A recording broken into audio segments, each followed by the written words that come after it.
Hi, I'm Robert Beach from Mr. Flabaris's ninth period class, and I'm going to teach you about hyperbolas, how to change from general form to standard form, how to find a center, foci, transverse axis, domain, and range, all from the conics unit.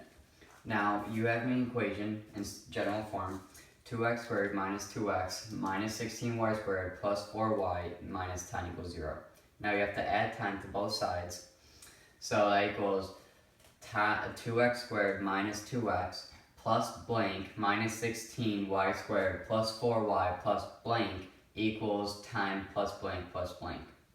Now you have to divide by 2 and divide by 4 here, and that gets you 2 comma parentheses x squared minus x plus blank minus 4 parentheses y squared plus y plus blank parentheses equals 10 minus blank plus blank. Now, to fill in the blank for the first one, you're going to use the formula b over 2 parentheses squared. And so that's going to equal negative 2 divided by 2 squared, which equals 1. So that you put that in there. Then for the second one, you use the same formula, and equals 4 divided by 2, which is 2 squared, which is 4. So that's how you get that. Now, to get the minus 2 and plus 4 on the right side to fill in those blanks, you just take the b from the first formula, from the first and from the second, which is negative 2 and 4.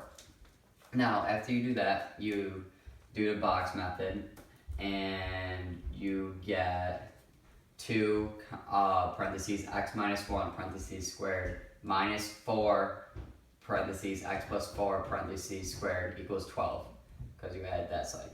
And now you divide the whole thing by 12, and 2 goes into 12 6 times, 4 goes into 12 3 times, so your final standard formula equation is parentheses x minus 1 parentheses squared over 6 minus parentheses 6x plus 4 parentheses squared over 3 equals 0.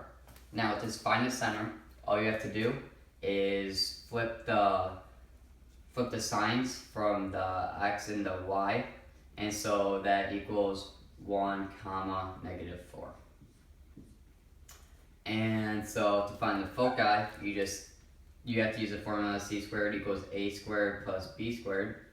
And now your c is your 6 is your a squared, and your 3 is your b squared. So you get c squared equals 6 plus 3, c squared equals 9, square both sides, c equals 3. So now, since it is a horizontal hyperbola, you add 3 to the x-axis, so that gets you 4, comma, negative 4, comma, and then parentheses, sorry. And then parentheses for your second one, you subtract 3, and so that equals negative 2, comma, negative 4. So for your transverse axis, you use the formula y equals k minus a over b x minus h. And now your x and your h are your negative 1 and your 4 in this case. So all you have to do is just plug it in. So you know your k is negative 1.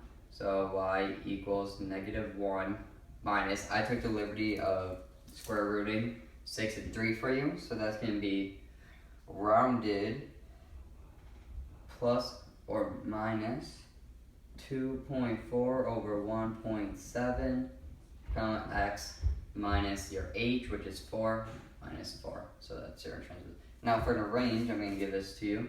It's going to be negative infinity, comma, infinity. And then for your domain is going to be negative infinity, comma, 2, box it, u. And then what you're going to do is you're going to box this for infinity. Now, why did I do this? Because if you look at the graph of the hyperbola, this is what it looks like. So since it's horizontal, the range, negative infinity, these keep going above and keep going down, so that's infinity. But for the domain, it goes from negative infinity, because it keeps going to the left and up. So if it keeps going to the left for the domains, it stops at negative 2, which is the box, which is your first foci.